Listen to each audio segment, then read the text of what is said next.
Do we have an audience?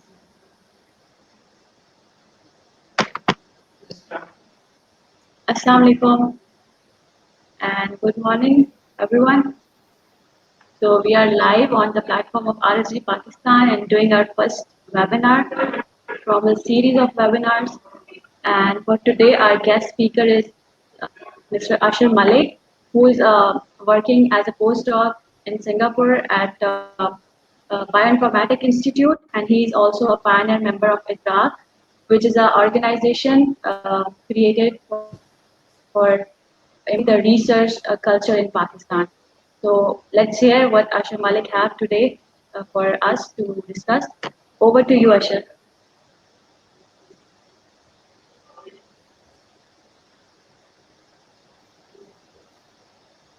Thank you, Laiba. Could you please put my slides on?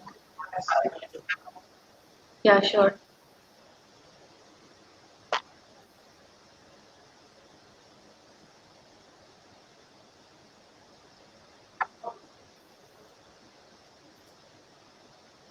Thank you, Laiba, for the introduction. Hi, everyone. Today I'll be talking to you about computational biology. I'm honored to be to be the first speaker in apparently this webinar series that has been put together by the ISCB regional student group, the Pakistan chapter of this. And as I said, it's an honor to speak to a community where we are a young nation and there's a lot of room for us to develop in this area. And I hope that this talk will infuse some interest amongst the students. And I will be taking approximately about 30 minutes to 45 minutes to introduce this area, where I'll talk about, briefly introduce this field. We will then cover some key subject matter around what are the challenges in this area. And then from there on, we will look at some examples in more detail. So let's just delve into it and start off by just looking at the very basics. So computational biology is a relatively modern field. A part of the reason for this being a modern field is because of the involvement of computers, and computers by themselves are a 21st century invention. So obviously the field has the word computers and computational in it, so the field is fairly modern as well. So one of the primary reasons why we use computers is because it's a non-consumable. So what does that mean? If we look at in terms of biological research, a lot of the research that happens inside wet labs requires components which are consumed during the process of investigation. So if you're mixing certain reagents together, you can no longer use them after a certain period of time.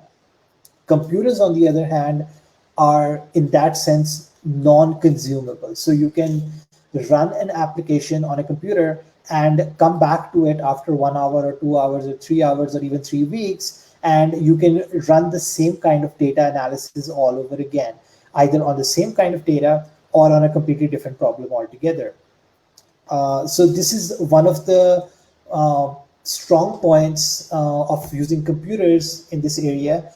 And another thing that happens is that in the course of our analysis, so you start analyzing your data, and as you are analyzing, what happens is that you can study your system at different levels of resolution.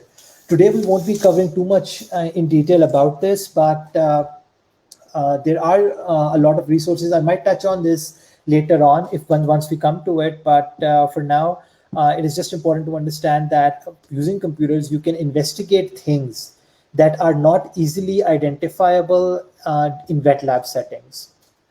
So having said that, let's try and explore computational biology using the example of a certain area. So ecology is a branch of biology, right? And in the field of ecology, what we are essentially doing is studying the relationships of organisms with their environment. So to understand this example better, let's take the example of a fox and a rabbit, right? So if you can picture a forest in your mind, A forest setting will have some predators. So let's take the example of a fox in that case, and some prey. Let's take the example of a rabbit in that case. So these two organisms are living in a predator-prey relationship.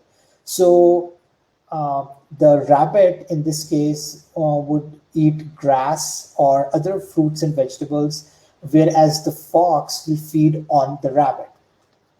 So if we then look from an observer's point of view, what will happen is that if this is a stable ecosystem, there will exist a dynamic equilibrium between the population of the rabbits and the population of the fox or the predators. So on your screen right now, you can see a blue graph and a red graph. So the blue graph represents the fluctuating population of the rabbits, and the red graph shows the fluctuating population of the fox. Why do these populations fluctuate? So in the case of the fox is dependent on the rabbit for food, right? So if the rabbit population is low, the fox cannot have enough food to eat, right? So you will naturally see that as the blue graph starts coming down, the red graph also starts to come down. And when there are less foxes, which you can see at the bottom of the red graph, what will happen is that because there are less predators, more rabbits will get a chance to have progeny, and that progeny will go to adulthood, and those adult rabbits will then be able to have more progeny, and as a result of that, the overall population will increase for the rabbits as well. So what is happening in these two graphs is that we are observing our system, and we are noticing that as the population of the rabbits goes up, the population of the fox also goes up. And if the population of the rabbit comes down, the population of the fox also comes down. So this dynamic equilibrium is set up, and it is important to understand that these dynamic equilibriums are highly sensitive to their starting populations. So if, for example, you have too many predators, there might be a chance that the population of the rabbit might not be able to recover. And if there is too little a number of predators or no predators, then the population of the rabbit will not be in control, and they will just grow uncontrollably. So the reason why I went into some depth of this is to help you understand in some of the later slides how we're going to be understanding the subject of computational biology. Right. So I've already talked about how this is a two species interaction system where the fox and the rabbit are interacting. What we are observing are the population counts over a period of time. And what we can then do is that we can try and come up with a mathematical model that can help us explain how the populations are changing with time. So these populations are clearly interacting with one another, obviously, because the fox is going to eat the rabbit. So our model needs to capture this. So to the left-hand side of your screen, you will see two mathematical equations, one in terms of X, which is the prey, and the other in terms of Y, which is the predator. We don't need to go into too much detail for, at least for today's session, in understanding how this mathematical relationship is developed or how this mathematical relationship plays out. But it's important to understand that time-based models can be solved using ordinary differential equations, which are two of them are given here. So alpha, beta, gamma, and delta are parameters which you will then tweak to kind of fit your model to the data that you have observed, right? So this is just something which comes grouped under a set of equations called the Lotka-Volterra equations. And these equations are fairly popularly used not just to model predator-prey interactions, but these interactions can be between antibiotics and bacterial infection, for example, as well. So just to take this example from a point of view of a very simple model system, to an actual example of a real life, to an actual real life example, let's take to account that malaria is caused by mosquitoes, right? Everybody knows that. So one way of controlling the mosquito population is to use pesticides. So you can have, you can go around and everywhere where there is the ecosystem which can support and sustain the growth of mosquitoes, you can go around and spray pesticides there. But what that does is that it has a lot of harmful effects. So, for example, one of the useful insects in our ecosystem are bees. They are very important for the sustainability of a lot of floral populations. So flowers need to be pollinated, and one of the primary insects that is responsible for pollinating insects are bees. And we can see from some empirical studies that over from 1947 to 2008, Greenpeace quotes that 60% decline has been observed in bee hives. So this is a trend that we are observing. It's a disturbing trend, and it's a trend that is appearing over and over again across different countries, where although there are many reasons associated with it, what is happening is that pesticides are associated with this decline. So clearly we don't want to use pesticides. So what is the alternate in eliminating mosquitoes, right? So one thing that has happened over the last, let's say, decade or so is that with the emergence of the CRISPR-Cas system, we have started realizing the potential of gene drives. So if you look at the wild type mosquito population, you will find that there are natural variations within the genome which can be inherited in the progeny of mosquitoes. In gene drives, we create certain changes which are then create a bias in a way that that change will copy itself much faster than in the wild type scenario. So on the left hand side of your screen, you will see that after 2 generations, actually in the 3rd generation, there is only one red mosquito, right? So this is the natural variation in the mosquito population. But with the CRISPR-Cas induced gene drive, what we are doing is that within the same time period, we are creating a population where whatever gene we want to have in that population manifests across the majority of it, right? So on the right hand side of your screen, after 3 generations, you will see only red mosquitoes. So red mosquitoes here are indicating those individual mosquitoes which have the gene of interest. So why are these genes important? Because what we can do is that with the CRISPR-Cas system, we can put in genes which can help mosquitoes not spread malaria, right? We can also have more mosquitoes become male than there are females. So then there are no ways in which egg populations can be produced. So these are the kinds of things which we can have from genetic drives. Now, why am I giving you this example? So we talked briefly about predator-prey models, where we develop mathematical models which tell us what are the right kind of numbers which we can use to establish dynamic equilibrium, which I showed you here. So to set up a dynamic equilibrium between 2 populations, you need to start off with certain initial conditions. So in this case, you have to have a correct starting concentration of rabbits and a correct starting concentration of foxes to have a dynamic equilibrium.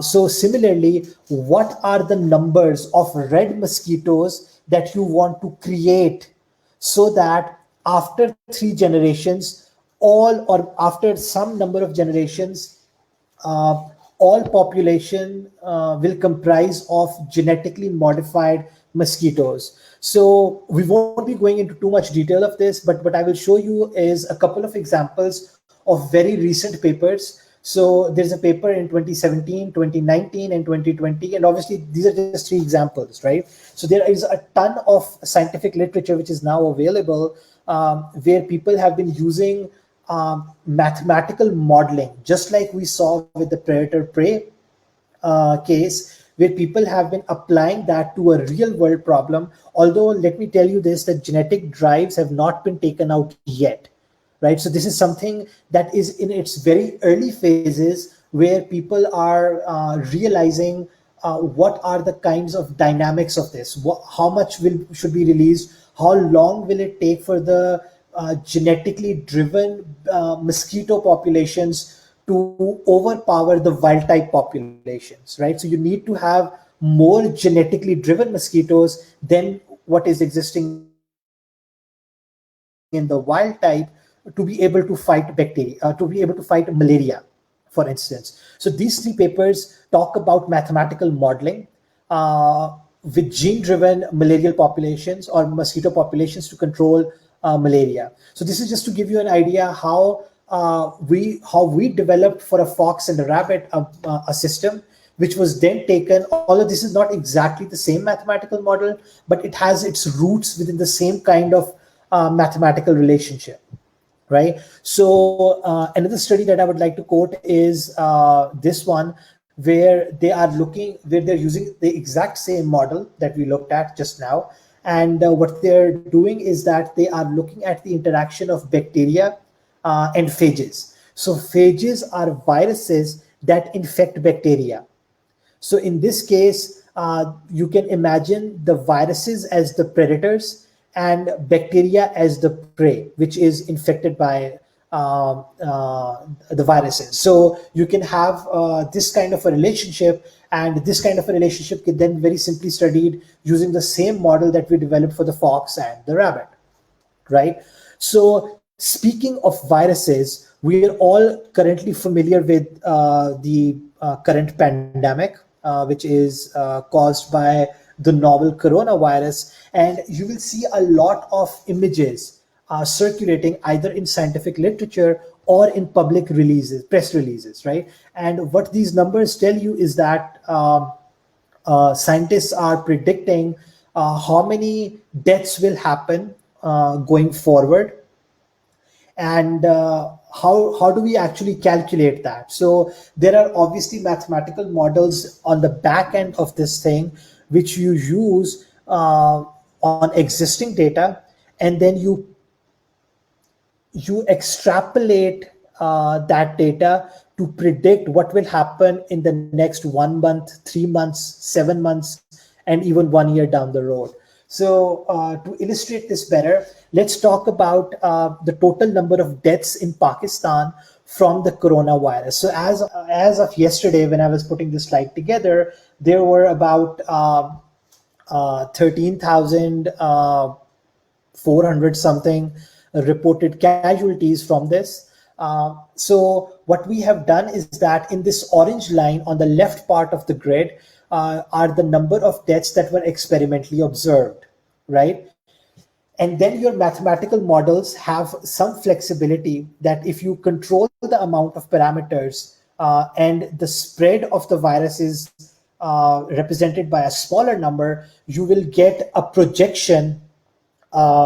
Like, for example, if you put in masks into the equation, you have the green line predicted, and the worst case scenario is shown by the red line, right? So you can clearly see that masks are showing some amount of decrease, and this is again predicted using mathematical models, right? So let's come back. So after giving all of these examples and building up some background, let's come back to the question that what is computational biology, right? So using the current examples that I've just shared with you, I would like to break it down into a 4-step process, right?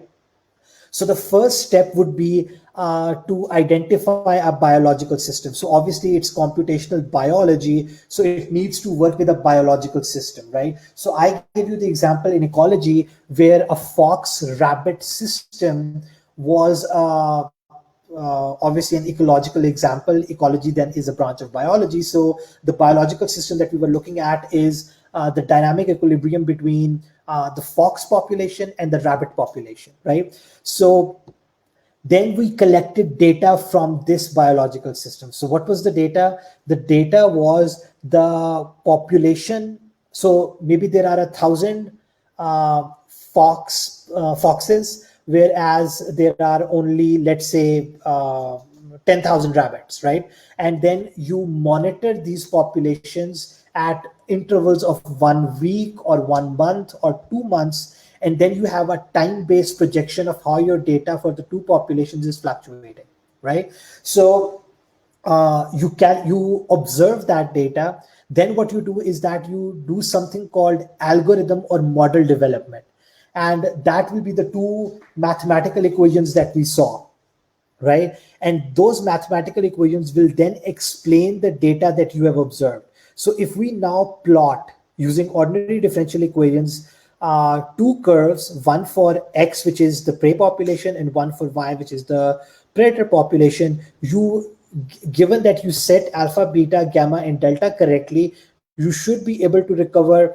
the graph in the second row, right? Which is a linearized version of the population trend versus time.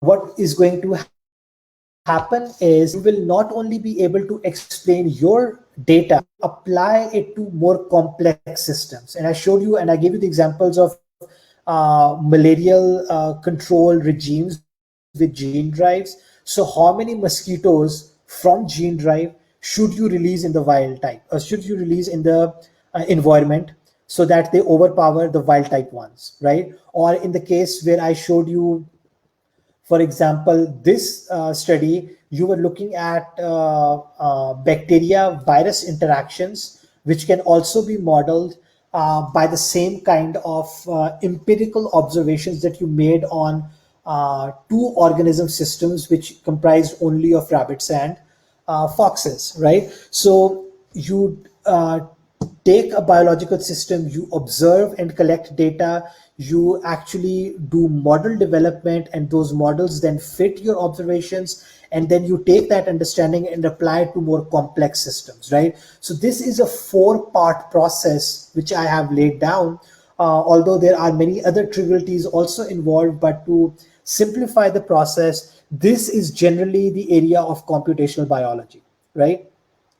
So I have used the example of ecology to illustrate this. But if we look at across the board, so this is a diagram that I came up across yesterday when I was trying to put the slides together. And you can see that one way of classifying different branches of biology is shown in this figure, whereas you can have a completely different classification if you try and resolve your system into a study of plants, study of animals, and study of microorganisms. But whichever way you try and decompose the area of biology, what will happen is that computational analysis will become a part of whatever you're studying.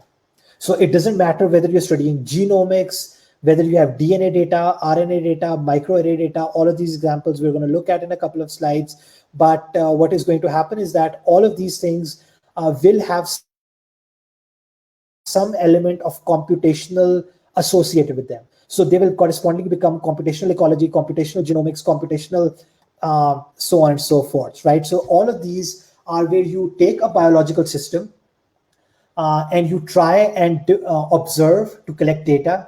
Then you use those observations to actually look at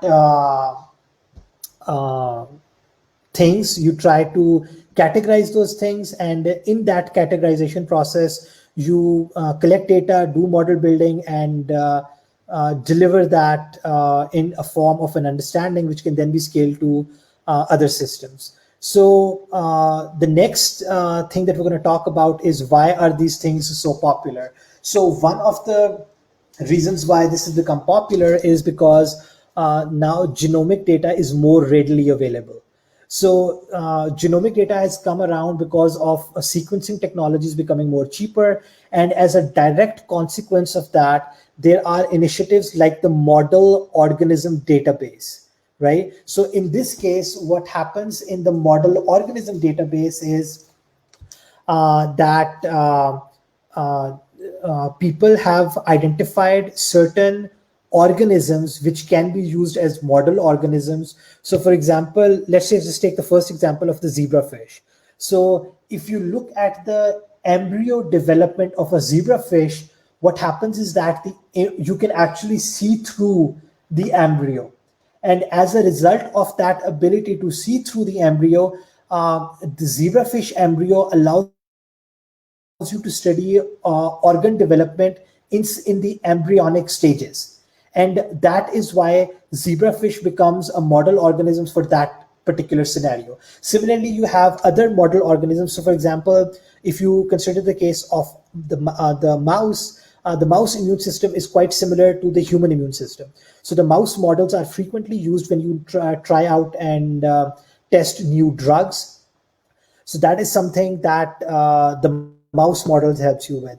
So these model organism databases, so this table was directly pulled off Wikipedia. You can actually go back and look at this. So these are individual databases where you can actually find complete genomes and a lot of other meta information about these organisms. And this is a direct consequence of genomic technology becoming quite cheap.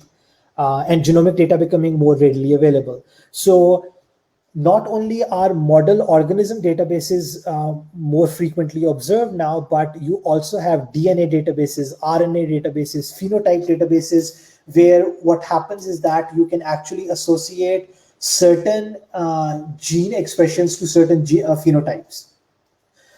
Then you have gene expression databases, which include a lot of microarray data freely available for people to download and actually analyze. And I will be covering this in the upcoming slide or so.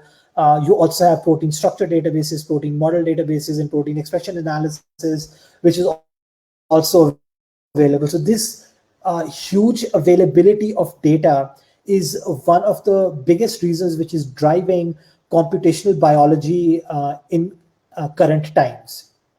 So up till now, we have only looked at molecular databases. So DNA, RNA, protein structures, these are all examples of molecular data, right? But you also have non-molecular databases. So one of the examples of the non-molecular databases is the example of a radiological database which holds data of cancer patients where they have undergone different kind of radiological scans. Right, so those scans are then available to the wider research community for them to analyze that data and offer analytics on that. So in the end, you have more data, which leads to more models, which leads to more analysis, right? So this is the primary driving factor for the popularity of computational biology. So you also need to keep in mind that doing any kind of analysis in the computer is relatively cheaper than doing it in the lab or in the field, right? So in a computer, you have ideal conditions where you can replicate your analysis, right? Whereas the same kind of replicability is not available in the field. So if you analyze something in 1 year, so let's suppose you saw something in the year 2020, chances are you may not exactly have identical conditions when you go back into the field in 2021, right? Similarly, in the lab, if you're able to if you're able to create certain conditions where certain experiments has given you certain results, they might not be exactly replicable because you do not have control over all possible conditions that affect your experiment. The computer gives you an advantage where those conditions are in your control and you can replicate with ideal accuracy when you use computational models. One of the things that you have to remember is that the future trend that is being driven for this field of computational biology is positive, and one of the emerging things which you need to start considering right now is machine learning.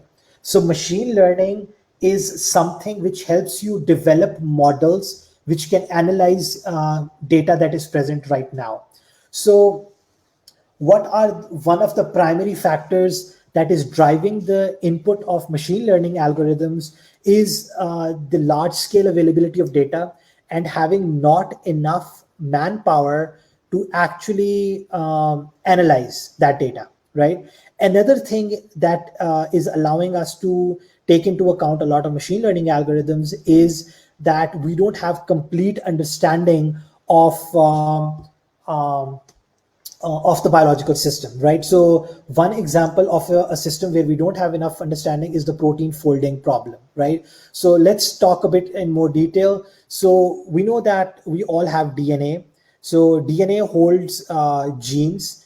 Genes are then converted into mRNA, which go through molecular machines. One of them, so these molecular machines are then, they translate the mRNA into polypeptide. The polypeptide comprises numerous amino acids, and you will see that these red beads on the left part of your screen are different amino acids, and they have the ability to interact with other amino acids using non-bonded interactions. And these interactions then take the protein from the primary structure, where it is in the form of a extended polypeptide, into secondary structures, right? And these secondary structures then, under the presence of physical forces, fold up into like really neat three-dimensional structures called tertiary structures, which is where proteins are able to carry out their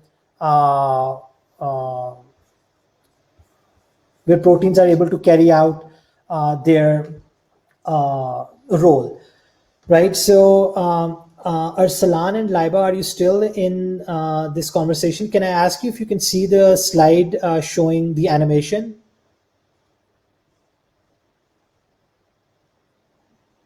Yeah. We can see it. So you can see the protein moving and folding up, right? Yeah. Perfect. Okay, so you have like this 3D structure which emerges because you have these molecular forces that are at play, which allow these interactions to result from the primary structure going into secondary and then into tertiary structure, right? And then what happens correspondingly is that those three-dimensional structures then organize themselves into higher level structures, which may happen in certain cases where they form quaternary structures, right? So this is the pathway where a protein structure gets made from a primary structure all the way down to a tertiary or quaternary structure, depending on which structure it is its final stage, right? So because we have an insufficient understanding of how, I mean, we have a vague idea that there are these amino acids and those amino acids are interacting. And as a result of those interactions, we have these 3D structures emerging. We do not have a complete understanding of how the protein goes from the primary structure all the way down to its 3D folded structure, right? So we can, because this process is fairly fast, like it happens in like a millionth of a second, right? So these processes are happening at nanosecond or microsecond levels. Not all proteins, some proteins are so folding proteins as well, but mostly these proteins fold at a very fast rate, right? So this has resulted in a lot of machine learning algorithms coming around. And one of the most recent developments is the development of something called AlphaFold by Google, which works on which is an artificial intelligence method, not exactly machine learning, but it does include elements of machine learning, where what they have done is that they look at the primary sequence of a protein and they predict the final 3D folded shape, right? So because we do not have a fairly robust understanding of how the protein folding process works, we have resorted to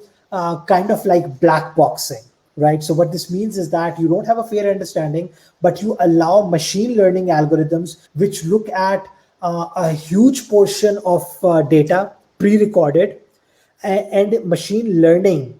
So this name itself should tell you that the machine is learning, right? So what is this learning? What it is learning is that it looks at data and then it helps make predictions. There are a lot of intricate details about this, and we don't want to go into the details of that because I'm short on time. But what we can think about is that these black boxes are helping us, that without having a proper understanding, we can look at observations and we can make predictions. And those predictions are, well, not all the time, but in certain cases, they can give you accurate results, right? So this is something that is emerging. This is something that I will recommend everybody who's listening to this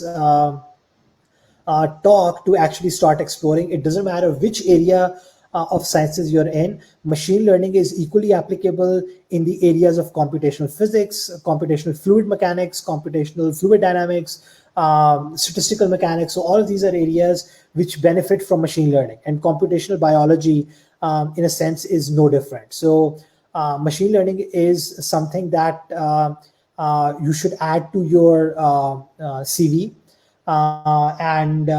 Yeah, just start looking into this area, because a lot of upcoming regions of investigation will have this as a main part of their proposal or research proposals, right? So after looking at all of these things, and after looking at a breakdown of why more data leads to more models, and more models because we don't have models in certain cases, because models require an understanding, and that is where machine learning is coming in and helping us out. Let's look at a lot of other areas. So one area is genome assembly, right? So genome assembly is where this is just one example where you actually use something like the Illumina sequencing, where you end up with very short fragments at the bottom of this diagram.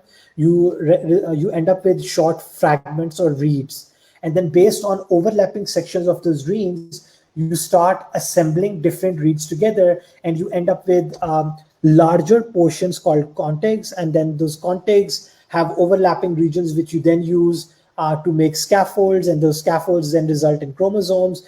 So you can have something called de novo assembly, or you can have something called reference-based assembly. So in de novo assembly, you usually stop at the contigs level, because then you don't have something to use to go from contigs to scaffolds, because your overlapping regions are not in a high enough frequency, right? So this is something which computational biology deals with and has been dealing with very frequently over the last couple of decades.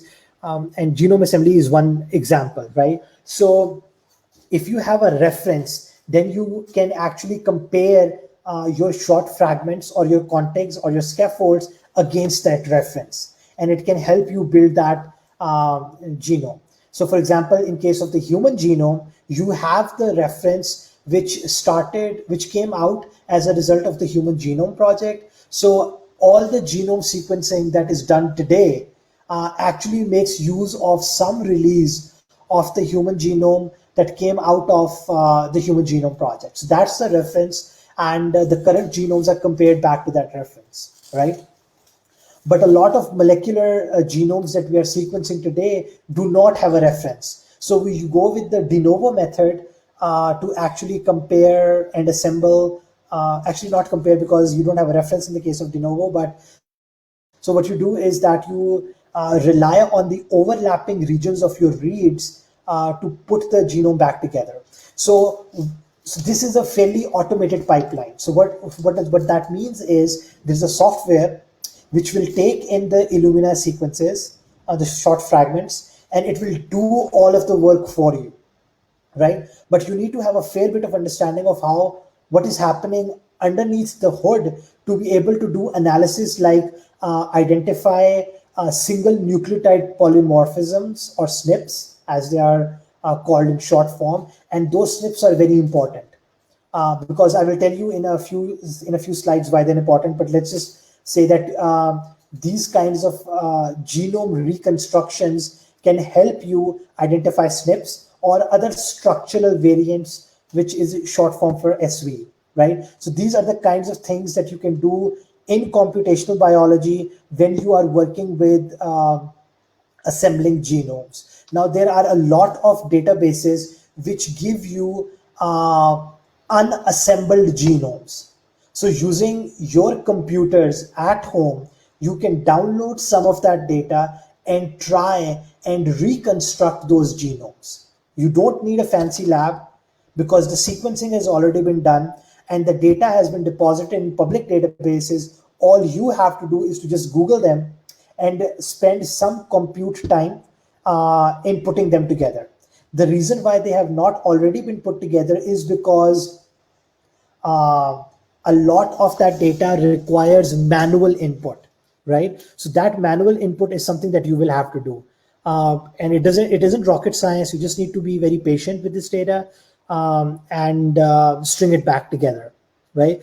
Another area is something called microarray analysis, right? So when you look at different tissue types, so for example, you have a healthy tissue and you have a diseased tissue. The reason why the diseased tissue is presenting a diseased phenotype is because, well, one reason of it is because the kinds of genetic networks at play in the diseased gene, in the diseased tissue are different. But microarray data can help you identify what is the difference in that network when compared to the healthy tissue type.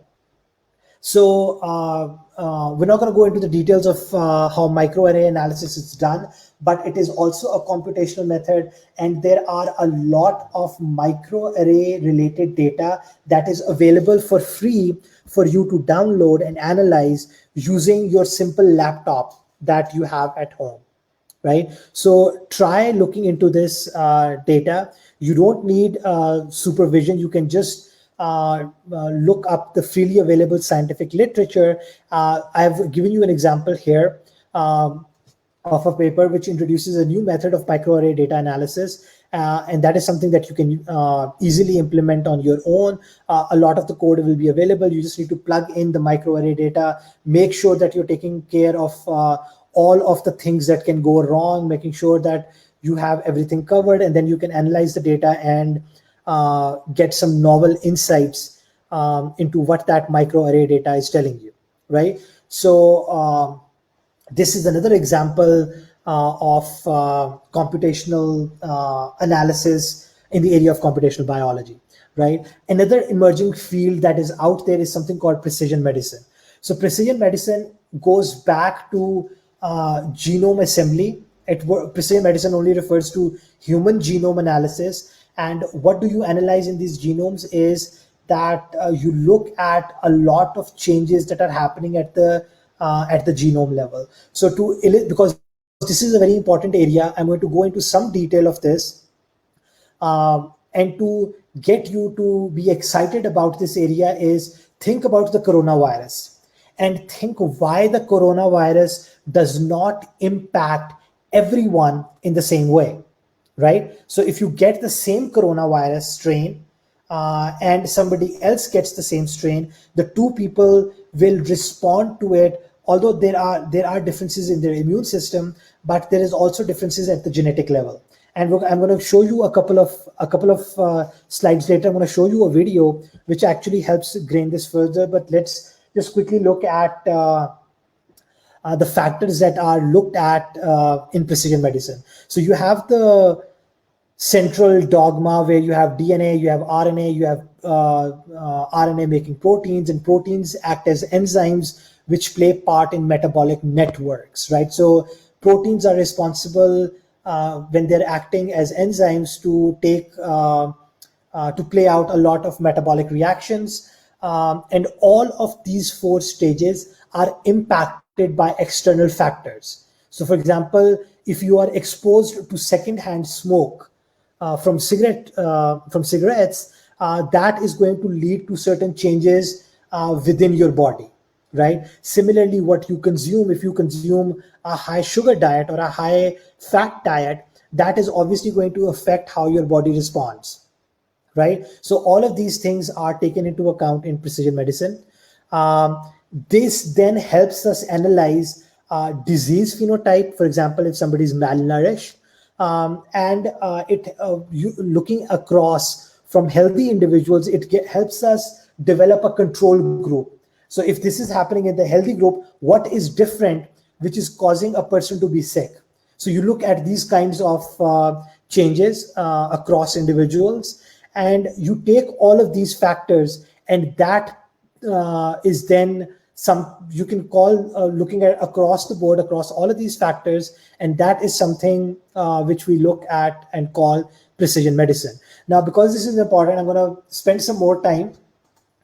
So when you look at a human at a genome level, what is happening is that there are a ton of changes that are happening, right? So you can have mutations that happen in different regions of the gene, and they can have different consequences. I'm not going to go through all of these, but for example, if you just look at the missense variants, so missense variants are those variants where a change at the nucleotide level results in a change in the amino acid, and if the amino acid changes, then the protein structure changes. And obviously, if the protein structure changes, then the protein can no longer play out its proper role, right? So on the inside, at the genomic level, you can have all of these changes, but on the outside, you also have a lot of factors. So for example, you can measure how your heart rate is changing as a consequence of different activities. You can see how fast or how slow you breathe. You can look at the indicator of blood pressure. You can see how much you sweat. You can see how much you are prone to physical activity. So like all of these are indicators which you can then connect back to changes in your genome, right? And looking at all of these things can globally be condensed into the field called precision medicine. It is something that is becoming very popular, and given 5 years down the road and 10 years down the road, it will become more important, and it will become a part of our everyday life. At this point, I will like to take Dr. Faisal Khan group that is responsible for running the Precision Medicine Lab, which is a unique lab in the Pakistani research environment. And Dr. Faisal Khan's students are the ones that are responsible for managing the RST Pakistan group, which is organizing this talk. So I would encourage you to look up the Precision Medicine Lab, see what they do, and get a sort of insight. Try to engage with them. Try to get an understanding of what Dr. Faisal Khan works on. What is precision medicine? Because obviously this is a very large area, right? So these indicators that I've shown you in the bottom right corner of heart rate, respiration, these are things that are measured by smart devices, right? So you can use an Apple Watch or a Samsung Watch or a simple Fitbit, and it can give you some or all of these readings, right?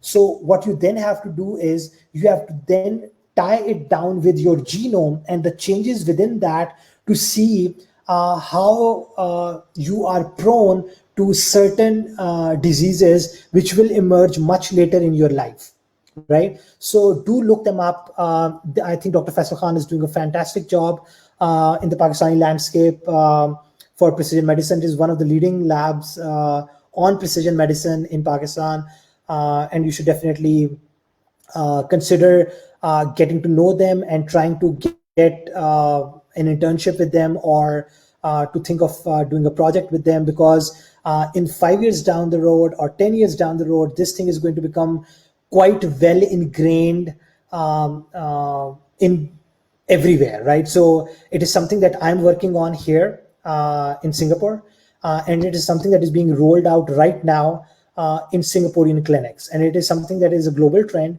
and obviously Pakistan will see it in 4 or 5 years down the road. So given these couple of examples at the genomic level, we now have examples at the protein level as well. So at the protein level, you have a lot of pipelines which allow you to predict structure from sequences, right? And this is a very important problem.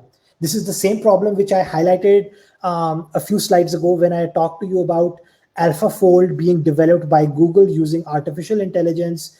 And it is one of those problems which can, if you can solve, will directly win you a Nobel Prize, like immediately. There's no questions in that, right? And this problem is basically where you look at a string of amino acids and you try to come up with what is going to be the shape of the 3D structure that will emerge, right? So this is a relatively expensive and time-consuming process to do in the wet lab.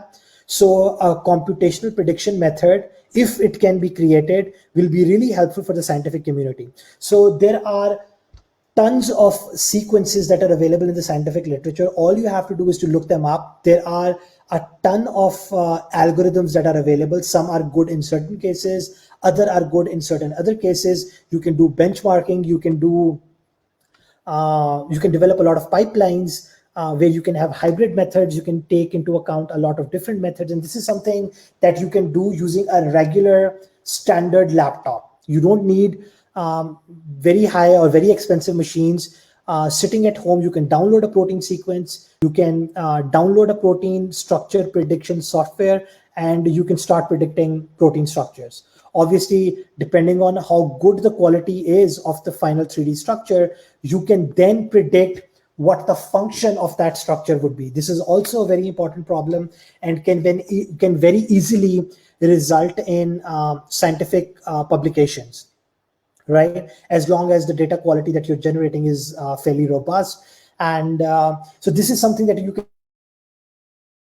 can also do sitting on your computer, right? I mean, not all of these things, but for certain things, you may need to have a fairly modern computer with 8 or 10 cores, having a GPU, but you can put all of that together in, let's say, 100,000 Pakistani rupees is sufficient to put together a simple computer which will allow you to generate scientific quality data.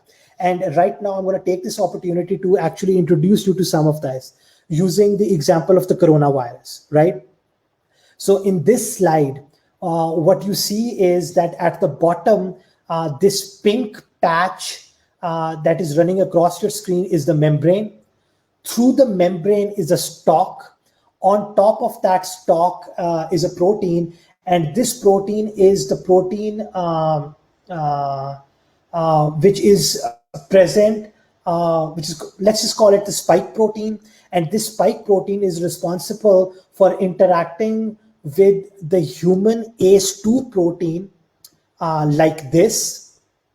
And if this interaction is successful, people can get infected with the coronavirus, right? It is as simple as that. There's a protein in the coronavirus. If that protein is successfully able to interact with a protein called ACE2 in humans, if that interaction is successful, people get sick with the coronavirus, right? So how do we computationally study this protein functions? There is something called molecular dynamic simulations. This simulation comes out of an Australian organization called Data61. I did not create this simulation. This simulation is freely available on YouTube. I have just downloaded and inserted it here. Please feel free to look them up. Data61 is a very robust group and they do amazing work. So I'm going to play this video now. So I'm going to ask Laiba and Arsalan if you can see this video playing out. Can you see the video playing?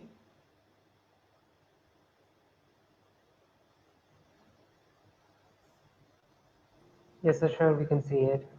Perfect. Okay. So at the top in the gold part, you have the human ACE2 protein, and at the bottom, you have the spike protein. And here at the interface between the pink and the orange, you have different amino acids interacting. So we have all of this discussion about the UK have a different variant and South Africa having a different variant. And then currently there has just been a new variant discovered in France. And Pakistan has probably 30 or 40 different variants of the coronavirus that we know of that are circulating. So what does it mean by different variants? So a variant is different from the other one because certain proteins express certain different amino acids. So if those amino acids happen to be at the interface where the spike protein is interacting with the human protein ACE2, then it can give the coronavirus some advantage or disadvantage depending on what that variant is. Some variants are more infective, which means that it will make the virus bind more strongly to the human, to the host protein.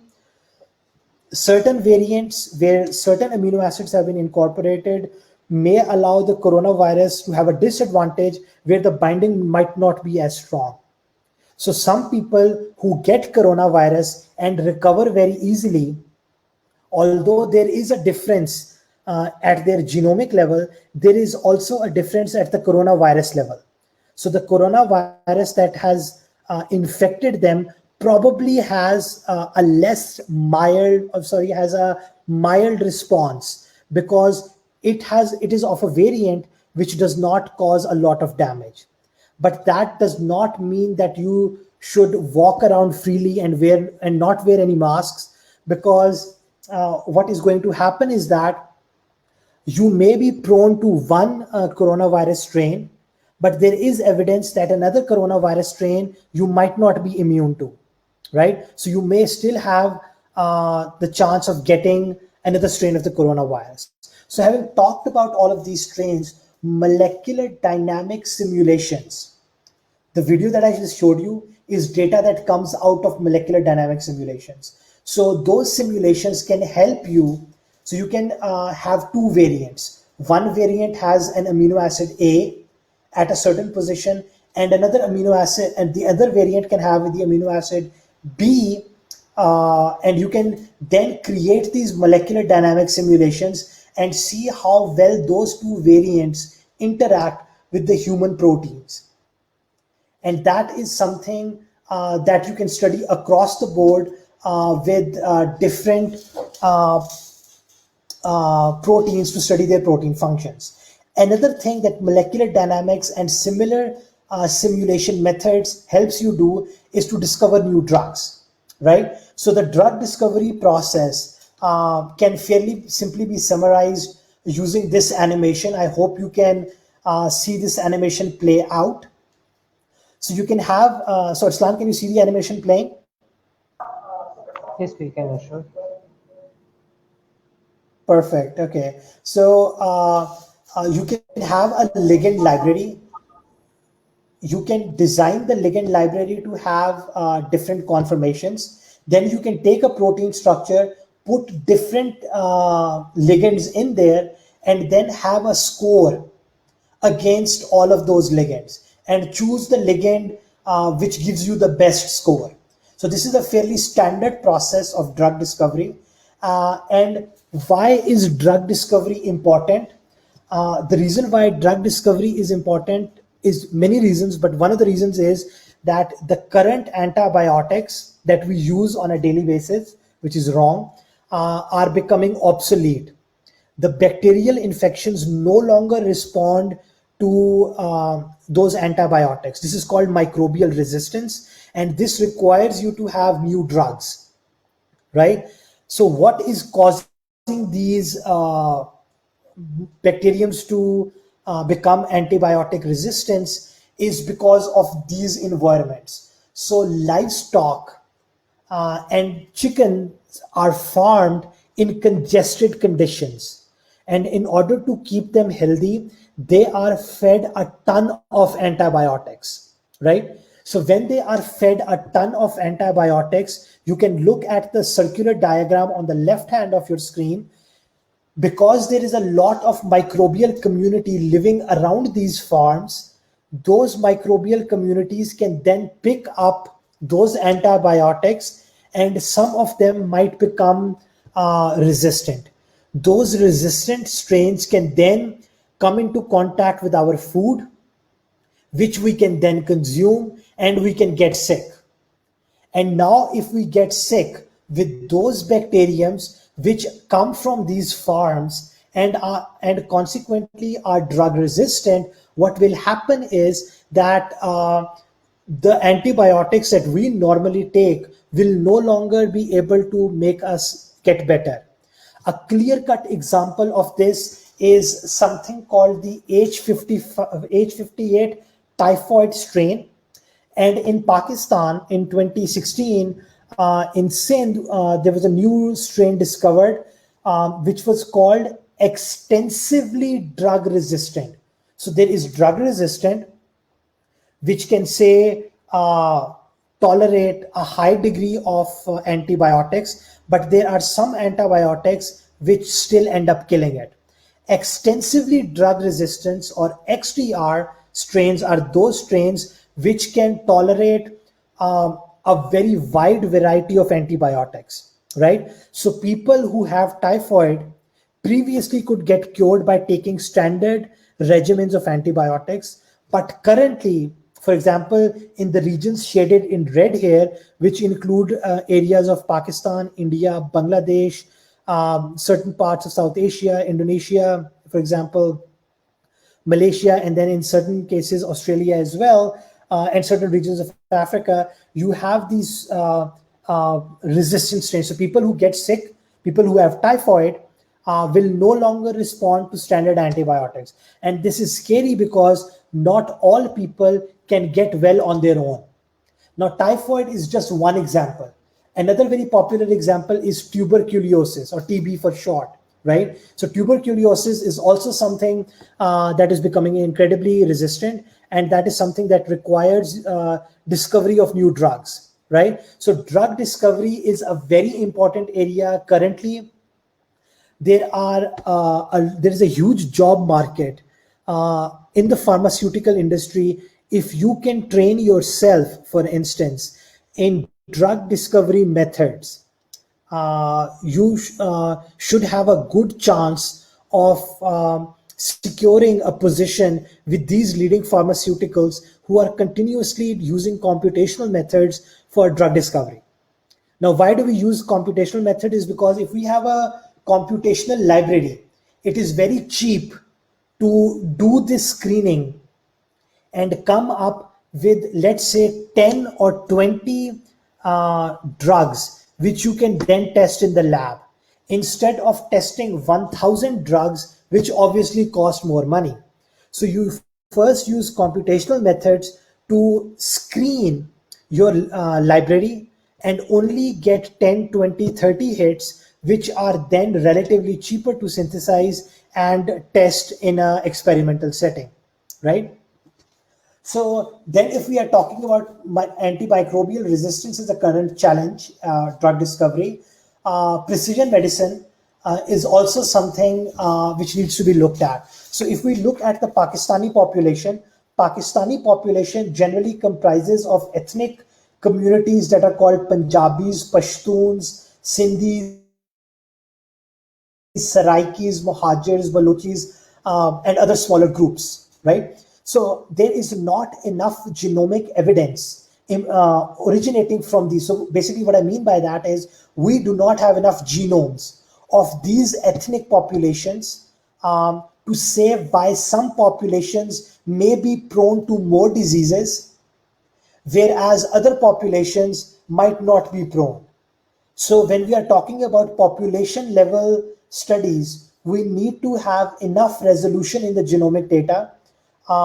So a computational biology project, which a lot of you can take forward using the startup grant money that is available from HEC or research grants, that you can apply to HEC or other organizations. What you can do is you can start sequencing the genomes of these populations. So currently, there are two available initiatives. One is called Nomad, which comes out of the Broad Institute. It has 100,000 genomes, but it is global.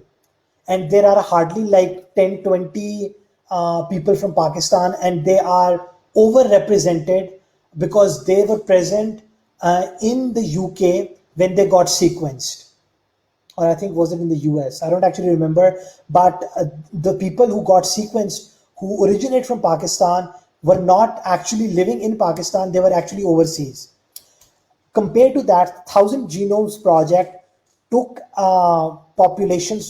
certain populations, but in their data set of genomes, Punjabis are overrepresented because there are obviously Punjabis is the most represented group because they are the most popular group. Not most popular, most populous. They are the ones that exist in the most numbers, and especially overseas. So they are overrepresented in those databases. So one thing that Pakistani research community can start looking at, apart from drug discovery, is beginning to sequence these individual ethnic communities and trying to determine what are the structural variants in their genomes, what are the single nucleotide polymorphisms or SNPs that occur. So these databases are required going forward. And Dr. Faisal Khan's lab, again, is something that is working on the precision medicine and will be looking at ethnic populations. And they have a lot of other projects in their pipelines, which, again, I will encourage you all to look up.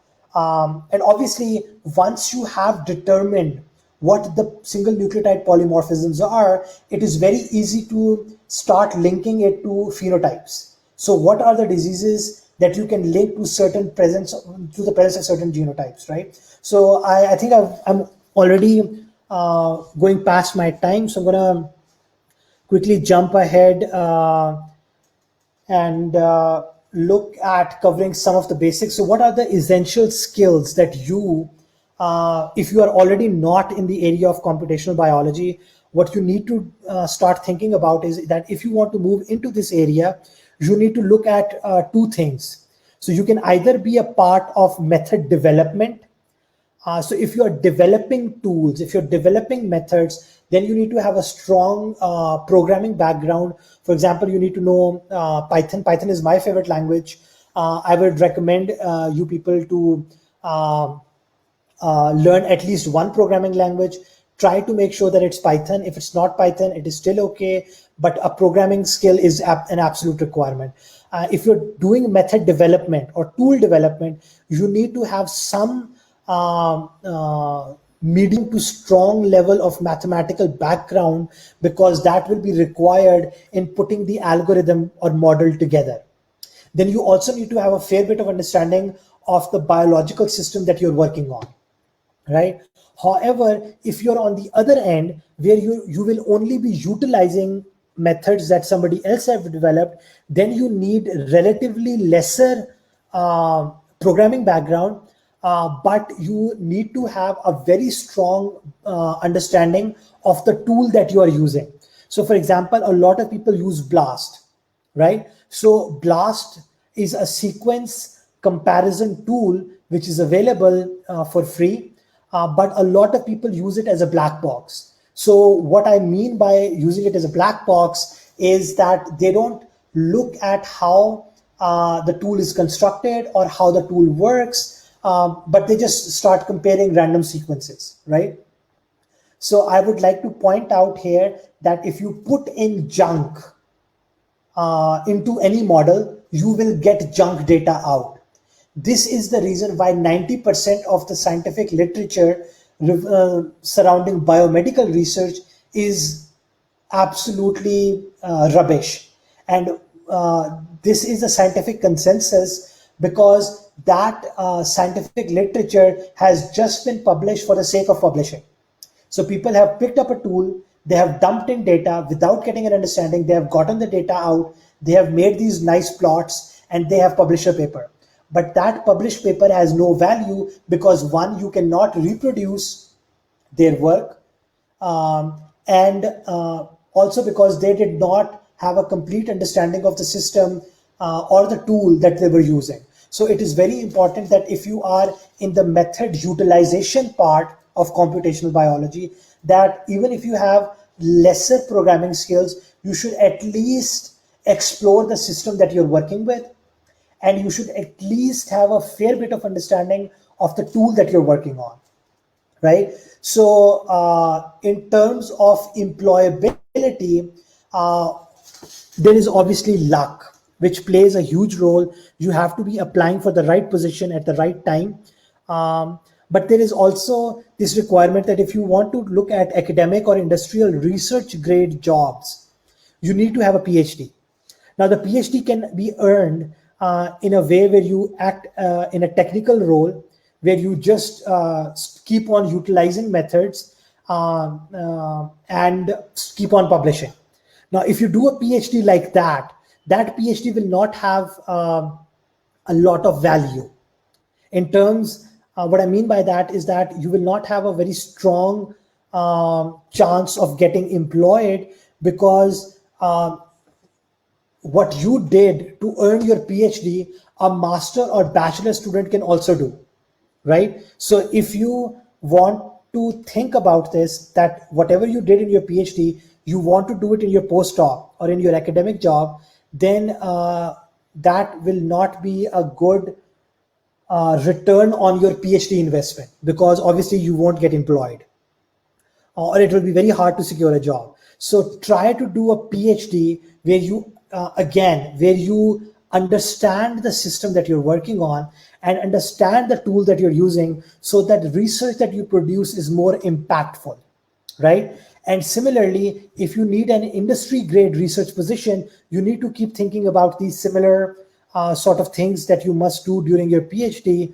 And obviously, it's a no-brainer. You must know how to program to some degree using Python, C++, or anything, because data analysis is something that is becoming a very common part. I told you that it's cheaper. So because funding is becoming increasingly restricted, a lot of sciences are now resorting to computational analysis. So generating the data computationally using simulations, and then analyzing that data computationally using computational tools. And both of these things require you to have some degree of programming, right? So there is not enough stress that I can put on this, that you must learn how to program if you want to secure a job, especially in 2021 and going forward, right? So I'm going to quickly go through some ideas. I get a lot of questions from people that they have a degree in bioinformatics or they have a degree in computational biology, but there are no jobs, right? So you have to think outside the box now, right? Because of restricted economic conditions globally, there is not enough funding, right? So going forward, if you can start mining data, right? So what do I mean by data mining? So data mining is something where you develop algorithms that go through a lot of scientifically published papers and start gathering data, right? And then that data, you do some kind of analytics on that data, and then you sell it as a consultation service to larger companies, right? So you can sell it to genetic counseling centers. For example, you can mine genomic data, come up with certain SNPs that are correlating very strongly to certain disease phenotypes, and then this information is something that genetic counseling centers can pay to obtain, right? So this is one idea that you can think about in terms of data mining. Other things are the app ecosystem, or something called digital health, right? So in digital health, a lot of smart devices, for example, your phones, your smartwatches, they have sensors built in. And I previously touched on this when I was talking about precision medicine, which collect a lot of statistics. So for example, your hydration level, your sleep cycles, your exercise workout, the kind of food that you're consuming, your health records, and then they can offer analytics on that, right? So what you can do is you can look at the freely available data, and you can build algorithms sitting at home using the standard laptop that is in front of you, on which you are, or any computer device that you are using to listen to this talk. You can use that to start building those models, and then you can sell those models back to larger companies who, if they offer some kind of improvement, right? So obviously this requires a certain degree of investment. If you can't build the app, you can just build the algorithm, or you can just have the idea of the algorithm and try and sell it to companies like Google and Apple, or other health-based companies, because they are continuously on the lookout and they buy. But just make sure that if you are in that stage, make sure that you patent your product prior to actually going out into the market and pitching it to investors. So there is obviously the HEC ecosystem. So HEC provides funding. Every university now, at least the ones that I know of, have in Pakistan things called OREC, Office of Research Inter something cooperation, right? And those centers are tied to entrepreneurship initiatives. So there is some seed funding available at the university level and at the HEC level as well, right? And obviously there are private firms like Google and Apple, which you can reach out to with your ideas, and then you can try and convince them that your idea is better. Obviously that requires some effort, which these OREC centers put in by HEC at institute levels will help you get that kind of confidence and get that team building skill, and get your idea launched basically. So these are business incubation hubs, right? So they will take your idea and they will get it to a matured stage where it can then be pitched to either local or foreign investors. So these are all things which are available at your disposal. So instead of waiting for a job to come up, so which you will come across, which is going to become incredibly rare now, because given the coronavirus caused economic depression, funding is going to become increasingly restricted, right? So this is a fair warning to students who are in their second, third, or fourth year of undergrad, like doing their bachelor's or doing their master's or doing their PhD, is to try and start thinking, at least in the Pakistani ecosystem, to move away from academic roles and into the entrepreneurial roles, because short of this, it is going to become incredibly difficult to gain employment going forward. So I will end all of this discussion with an important message that data is priceless in the current economy. Given the social media the social media times that we live in, given the app infrastructure that is available to us using smart devices, a lot of data is available.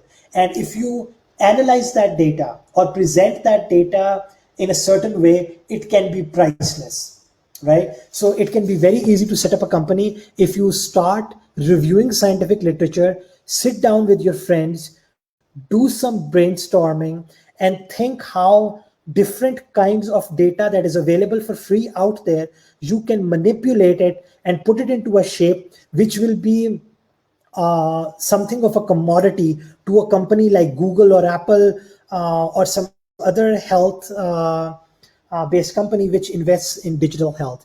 So with this slide, I would now like to end. So IDRAK does a lot of work. Please feel free to reach out if you need any help in your research.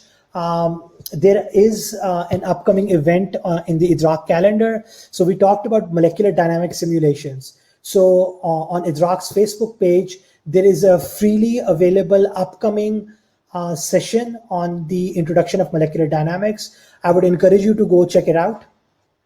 You can also subscribe to the mailing list because these events are continuously advertised on the Facebook page and on the mailing list. So subscribe to the mailing list by just dropping an email at the email address listed on the top. And I would now like to give a heartfelt thanks to Arslan and Laiba,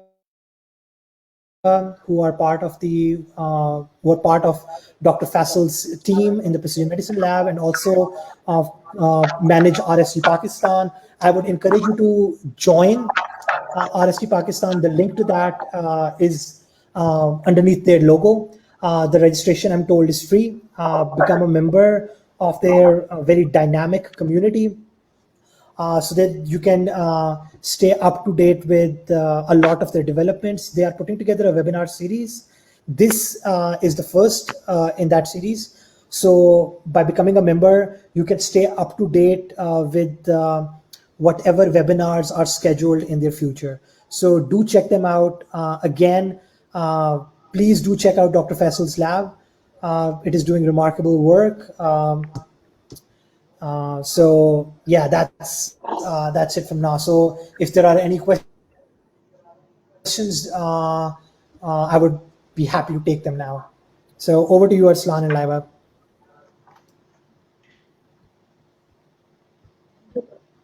So thank you so much for an interesting session. So we have two questions now. Just a very basic question that everybody asks: that what is the difference between computational biology and bioinformatics? Right. So one of the reasons why I deliberately did not cover this is because when I explained computational biology, I explained it as a four-part process, right? So we talked about biological systems. We talked about method development, which looks at observations in the data, right? Observations of data regarding to biological systems, right? And then the fourth part was to take that understanding, build that model, and apply it to so bioinformatics is something that is often just like this question right now. It is often confused with the computational biology. So in current terms, a lot of these four-part processes which were happening in computational biology also happen in bioinformatics. So when you go for a job where they're asking for a computational biologist or they're asking for a bioinformatician, they're practically expecting the same kind of expertise. But if you go in very much detail and try to sift through what is the difference, the only difference is that bioinformaticians actually work on information. They do not develop models. They just analyze the information using existing tools. Computational biology, on the other end, does some model building as well. But again, this definition is outdated. Currently, the definition is computational biology and bioinformatics are pretty much the same thing, right? Computational biology will cover, let's say, aspects of physics, aspects of mechanics, and a lot of other things like aspects in statistics, whereas bioinformatic courses, for example, will usually focus on existing tools and how they're used. So that is something that I would like to, so this is from my experience. And obviously, if you look at a lot of job advertisements, you will see that what I have explained as a part of computational biology will be requested as required skills from bioinformaticians. So just putting this out there.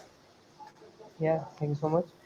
So another question is, it is a pretty amazing one, that how computational biology can be useful in understanding the fundamentals of life when it comes to space biology. When it comes to Space biology, like space biology, astrobiology. like astrobiology, exobiology, right? Yeah. Okay, so I did not. This is actually a very interesting question, and if I get into too much detail of this, do stop me, because I can keep on talking on the subject of astrobiology forever. It is one of my favorite topics. So if you look at computational metabolics, so what this means is how do proteins come together and carry out metabolic processes, you will see that life on Earth uses standard 20 amino acids, and those 20 amino acids have also been found on deep floating space rocks. So, asteroids that are present in space, we sent these probes in deep space. They landed on these asteroids. They did some chemical analysis and they found nitrogen, hydrogen, carbon present on those. And in certain cases, some of the amino acids were also found on those. So if we think about computational biology and we start analyzing data on proteins, which are the primary drivers of life on Earth, we find that the ingredients that make up proteins are also found on, for example, asteroids, right? So if they are present on asteroids, and asteroids are considered similar in certain cases to planets which are in the habitable zone. So if they have the right pressure conditions, if they have the right temperature conditions, they can support life because they become Earth-like. And if they become Earth-like, and if we have evidence that, so when we study computationally protein structures and when we study amino acids, we can get this kind of idea that the same analogy can then be extended, that if life exists outside of the Earth's sphere, it would have relatively similar profiles. Now, we tend to look at very extreme conditions. So if you look at vents of volcanoes, so they are very rich in sulfur dioxide. They have very high temperature. They have very high, well, in certain cases, the deep sea, they shouldn't be called volcanoes, the deep sea trenches, which actually connect down to the Earth's core, not the core, but like to the deeper levels of the Earth's crust, they have extreme conditions, right? And those extreme conditions are also present on other planets, right? So when we study those systems, obviously you will look at what are the microbial life present. So we find that there are heat resistant archaea. They're called extremophiles. There are some classes of bacteria and archaea which can tolerate these extreme temperature, pressure, and high sulfur content conditions. So in those cases, if we study those metabolic networks, those proteins, we can develop understandings which can very easily be scaled to life out there. I will stop here. I hope I have addressed some aspects, because I can keep on talking on this subject. So yeah, let's just stop here. Yeah, actually, it is very interesting information, and it has a lot of scope in terms of computational biology. Yeah. Yeah, agreed. So Are there any further questions? no, we don't have it.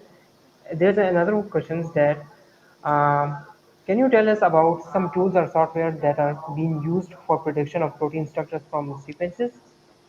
Like we have the primary structure and we can predict the secondary structure. Yeah. So at this point, I would like to bring up that there is an annual internship program. This year, it is running on Zoom. The internship programs comes from David Baker's lab. Uh, they are the people who, if I'm not mistaken, they're the people who are involved with the Rosetta software. So when you talk about computational prediction of protein structures, categorically there are two areas. So you can either do homology based, or you can do something called threading, right? So the two popular softwares, so one in homology is called Modeler.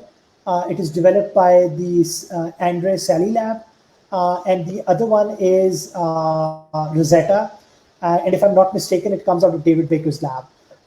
And that works on threading. So these two have fundamentally different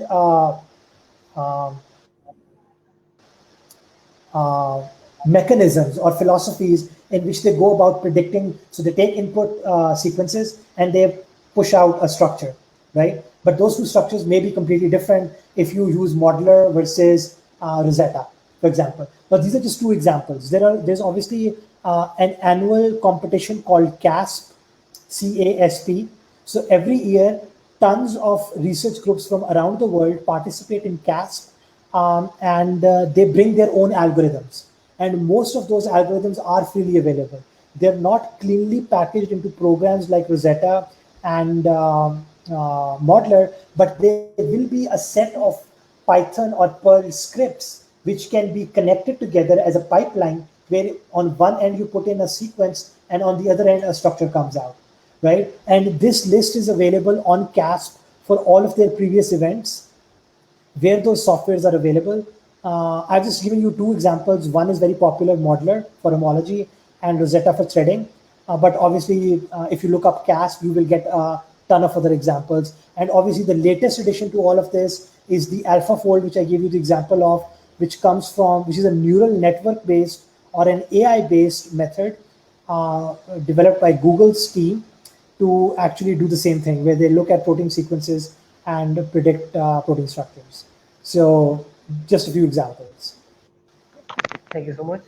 So the final question is like, we have seen that there are lots of fields, new fields are emerging today, but still we see that computational biology and bioinformatics is still lagging behind in the environment of Pakistan. Mhm. So can you shed light a little bit?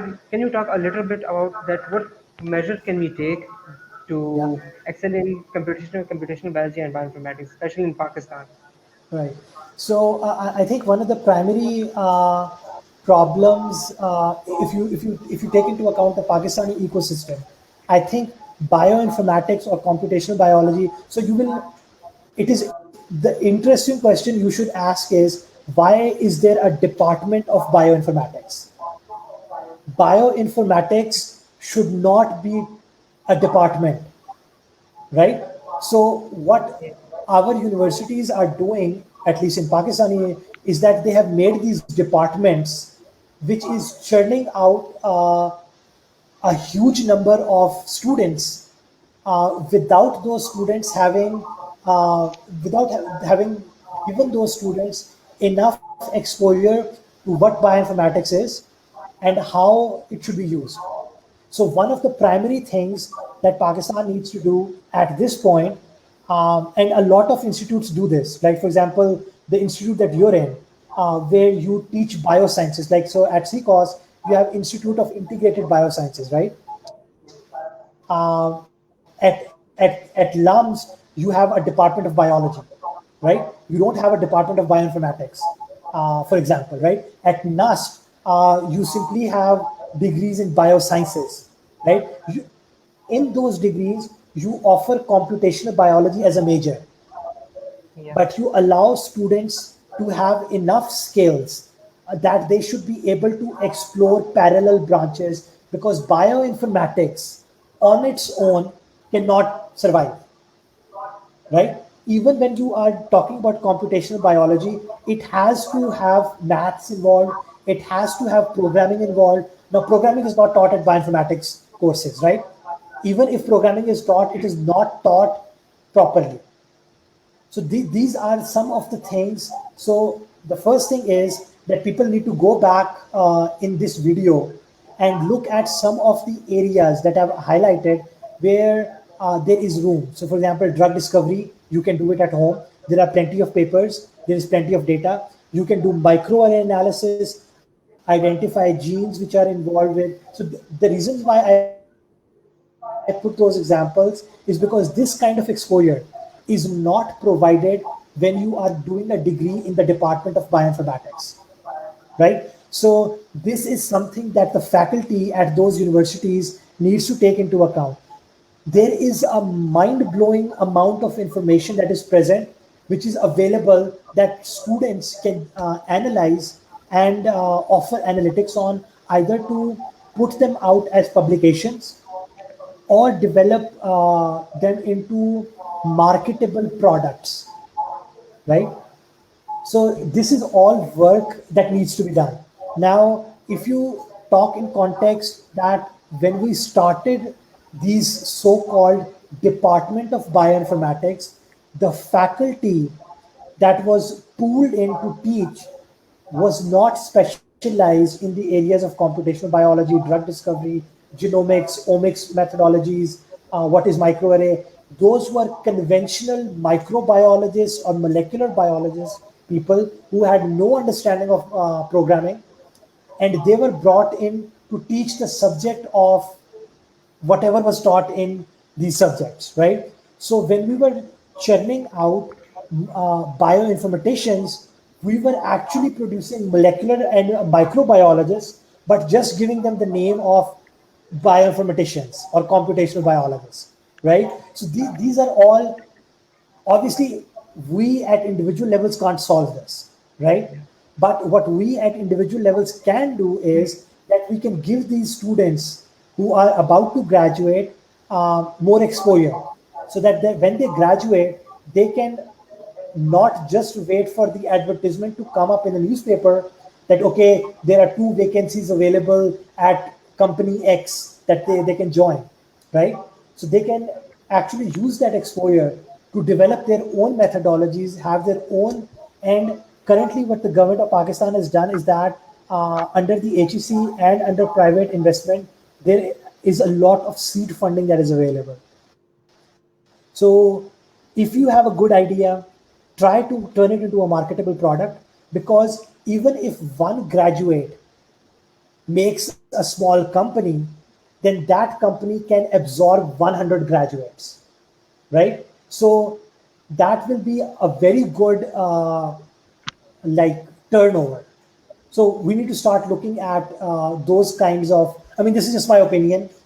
This is what I see in the scientific world around me, and I think this is untapped potential which is being left in Pakistan, and we can actually, by giving people exposure, we can actually have people get into these areas, start their own entrepreneurial activities, and like develop companies. So I guess that's my input on this. So the tagline is that of this webinar is we should use computational biology and bioinformatics like a tool, not as a field. We can use those tools in terms of wet lab. We can apply those tools Yeah, on wet lab. So, yeah. So thank you if so much. you, perfect. Yes, please carry on if you No, want it's to. just fine. I was just going to summarize, just for the sake of it, that computational biology, if you like, it's not a field per se, because the actual field is genomics, for example, or the actual field is ecology, or the actual field is microbiology or molecular biology. Computational biology is wherever you connect a computational analysis pipeline to whatever field you are in. So I give you examples of ecology. You can have just as many examples in genomics and stuff. So if you want to work in the area of computational biology, try to get a fair bit of understanding of the biological system that you're working with, programming skills, some mathematical background, and a fair bit of understanding of the tool that you're using. That's it for my summary. Okay, thank you so much for your time. It was very great. Thank you very much, Ashar. Thank you so much for having me. So, in the end, we will like to thank you all who, who are with us during this webinar, and and we will invite all all the students from their diverse background, like whether the students are from computational biology or they are the CS persons or bio or the students who are completely belong to biological fields, they can also join RSG Pakistan. So thank you so much, Ashar, Definitely for do your that. time. I will be joining as well, Inshallah. inshallah. So thank you guys. Thank you for having So me. Say Thank hello you to so Dr. much, Faisal Ashar. Khan. Thank you. Allah Hafiz. Okay. All right. Allah Stay Hafiz. safe. Allah Hafiz. Allah Hafiz.